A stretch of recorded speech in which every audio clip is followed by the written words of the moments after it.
So Chris, High Fidelity Cables, I know you guys well. You guys make a cable that nobody else makes. Yeah, technology nobody else makes. Yeah, It's you know, a lot of these guys in these rooms, they use the word unique and they got it all wrong. You guys are truly unique. Nobody is doing what you guys are doing. So I've walked by 5 or 6 times. I see you down here like a mad scientist playing around with this. Is this Right. a science experiment? What do we got going on here? This is a way to visualize exactly what's going on in the cable.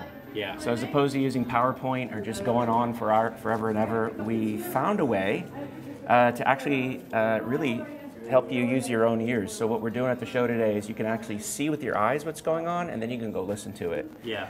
So the notion here is this is an old CRT. Okay. So we've got the inert gas in there, just enough here to charge these beams. So we can actually visualize the flow of electrons. Yeah. So that we can really see that this is the little highway that our music flows through our system. Right. Yeah, I can see that clearly. Okay. And what's interesting is as most engineers and physicists and anybody else who wikis it, the fourth law of the universe, right? Electromagnetism. So you take a piece of filament that's not magnetic at all, you turn it on, give it a charge, suddenly it becomes highly reactive. Yeah, right? Clearly, right. And in fact, the video that you did back in the day, you actually found some source video of that, which is part of this inspiration. Absolutely. So that's very cool. Yeah, yep.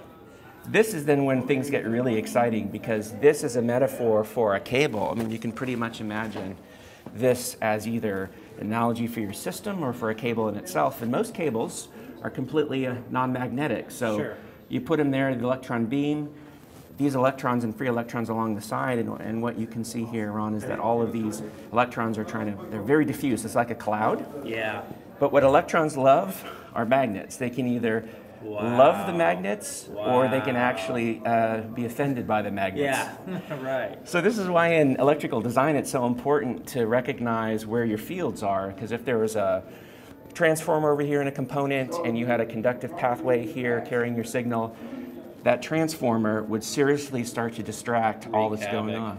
Yeah. That's why a lot of cables look like giant garden hoses, is because essentially they're trying to insulate for that. Yeah, they're fighting Mother Nature is what they're doing. You can't fight Mother Nature. You can't. The best thing best thing you do is disagree with her. Yeah, right. So for the first time we thought, what if we worked with Mother Nature and we used magnets in just the right alignment in a specific array, that in fact, as opposed to repelling and being a disturbance and a distraction to the music, what if we literally put magnets in the cable, in the signal path? This is actually a connector of one of the power cables. You can see where the ground, positive, neutral go. And in this orientation, which is where the patents come from, and you can see how interested these electrons are now in this alignment. Totally. It's like a little creature now that can't wait to hook up with this connector. Yeah. And it focuses the beam. So it's actually taking, and notice it's not just here, I'm curling it all the way back. Right. And that's what happens within components. And in fact, in all the cables in your chain, we are trying to attempt to focus all of the electrons to the very center core of the conductor. And in doing so, eliminating skin effect. Wow. So when you get all those electrons to line up and stay at the center core, all of that information is going to get onto the point A to point B. And when that information is music, that's what we really want at the end of the day. Absolutely it is.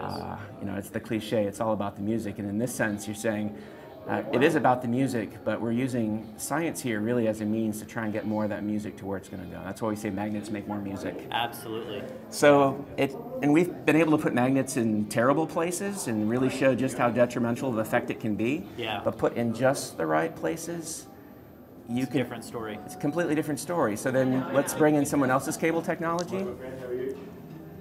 So this is completely non-magnetic. Yeah. Right? Yeah. So that's the interesting kind of visual play in which you can see what's going on, and then you can step into the room, you can hear what's going on. And it ends up being, from a musical experience, more leading edge, more transient. It's the information before the note, the cymbal decay, after, all of that information. Every little detail you're soaking up, and I'm a detail guy, so yes. Wow. Well, thank you, for the demonstration. Certainly. I'm a firm believer in what you guys do, so keep up the good work, man. Appreciate it, Ron. Yeah, cool. Thank you.